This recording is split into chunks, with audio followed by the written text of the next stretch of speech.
Hello मित्रांनो, आजचे घडामोडी पाहूया.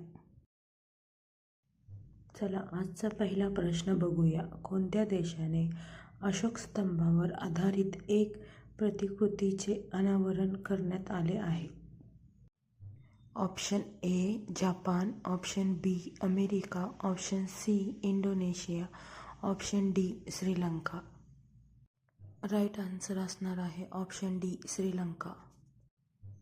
क्वेश्चन दुसरा. सहकारी क्षेत्रात जगातील सर्वात मोठ्या धान्य साठवणूक योजनेची सुरुवात कोणत्या देशात झाली आहे? Option A America, option B Bharat, option C Australia, option D Brazil. Right answer option B Bharat. तिसरा क्वेश्चन. अलीकडेच हरमितप्रीत कौर वन डे क्रिकेटमध्ये 4000 धाव करणारी तिसरी भारतीय महिला फलंदाज ठरली आहे. याआधी ही कामगिरी करणारी 2 भारतीय महिला फलंदाज कोण होती? ऑप्शन ए मिताली राज आणि स्मृती मंदाना, ऑप्शन बी मिताली राज आणि झुलन गोस्वामी, ऑप्शन सी स्मृती मंदाना आणि दीप्ती शर्मा, ऑप्शन डी हरमितप्रीत कौर आणि शिखा पांडे.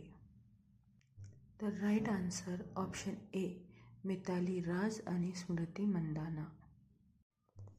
हा प्रश्न तुमच्यासाठी होमवर्क असणार आहे. या प्रश्नाचे उत्तर नक्कीच कमेंट बॉक्समध्ये सांगा. आपण या प्रश्नाचं उत्तर उद्याच्या लेक्चरमध्ये पाहूया. तर जे कोणी चॅनलवर नवीन असेल तर चॅनलला लाईक, शेअर, सबस्क्राईब करण्यास विसरू नका. असेच व्हिडिओ तुम्हाला डेली भेटत जाईल. चॅनल